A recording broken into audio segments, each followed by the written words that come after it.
വെയിൽ ചൂടിലുരുകി ജില്ല. ജലാശയങ്ങൾ വറ്റിവരളുന്നു. വരും നാളുകളിൽ ജനം നേരിടാനിരിക്കുന്നത് രൂക്ഷമായ ജലക്ഷാമമാണ്. മഴ ലഭിച്ചിട്ട് മാസങ്ങളായതോടെ കർഷകരും പ്രതിസന്ധിയിലായി. കാലാവസ്ഥയുടെ ക്രമാനുഗതിക്കനുസരിച്ചായിരുന്നു നാട്ടിൽ ചൂടും തണുപ്പും അനുഭവപ്പെട്ടിരുന്നത്. എന്നാൽ ഇപ്പോൾ കാലാവസ്ഥയുടെ സ്വഭാവം പ്രവചനാതീതമായ തലത്തിൽ എത്തിയിരിക്കുന്നു. നാട് തിളച്ചുമറിയുകയാണ്. ഫെബ്രുവരി മാസം പകുതിയോടാകുമ്പോഴേക്കും തുടങ്ങിയ ചൂട് നിലവിൽ അസഹ്യമായിരിക്കുന്നു. ഇപ്പോൾ തന്നെ ഇത്രയും ചൂടാണെങ്കിൽ വരും ദിവസങ്ങളിലെ അവസ്ഥ വളരെ കടുപ്പം നിറഞ്ഞതായിരിക്കുമെന്ന കാര്യത്തിൽ സംശയമേ വേണ്ട. നാടിന്റെ നാഡീഞരമ്പുകളായ ജലാശയങ്ങളുടെ ആയുസ്സും ആരോഗ്യവും ക്ഷയിച്ചു. ജില്ലയിലെ ചെറുതും വലുതുമായ ജലാശയങ്ങൾ വറ്റിത്തുടങ്ങിയതോടെ ജനങ്ങൾ ആശങ്കയിലാണ്.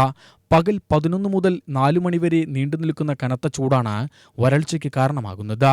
പുഴകളെല്ലാം ഇടമുറിഞ്ഞൊഴുകി വറ്റിയ നിലയിലാണ്. ഭൂഗർഭജലനിരപ്പിൽ വൻ വ്യതിയാനം ഉണ്ടായതാണ് വേഗത്തിൽ വെള്ളം വറ്റാൻ കാരണമായതെന്ന് പറയപ്പെടുന്നു. മനുഷ്യവർഗത്തിന് ഇത് ഏറെ ദോഷം ചെയ്യുമെന്നുറപ്പ്. നിലവിലെ സ്ഥിതി തുടർന്നാൽ കിലോമീറ്ററുകൾ നടന്ന കുന്നും മലയും കയറി തലച്ചുമടായി വെള്ളം ശേഖരിക്കേണ്ട ഗതികേടിലാകും ജനങ്ങൾ. കാലാവസ്ഥാ വ്യതിയാനത്തിൽ പക്ഷിമൃഗാദികളും കുടിവെള്ളമില്ലാതെ വലയുകയാണ്. കാലാവസ്ഥാ വ്യതിയാനത്തിന്റെ വേഗവും വ്യാപ്തിയും കൂടിയാൽ ജീവജാലങ്ങളിലെ പല ഇനങ്ങൾക്കും വംശനാശം വരെ സംഭവിക്കാമെന്ന മുന്നറിയിപ്പിനെ നിസ്സാരമായി തള്ളിക്കളയാനാകില്ല. UTV news, Palakkad.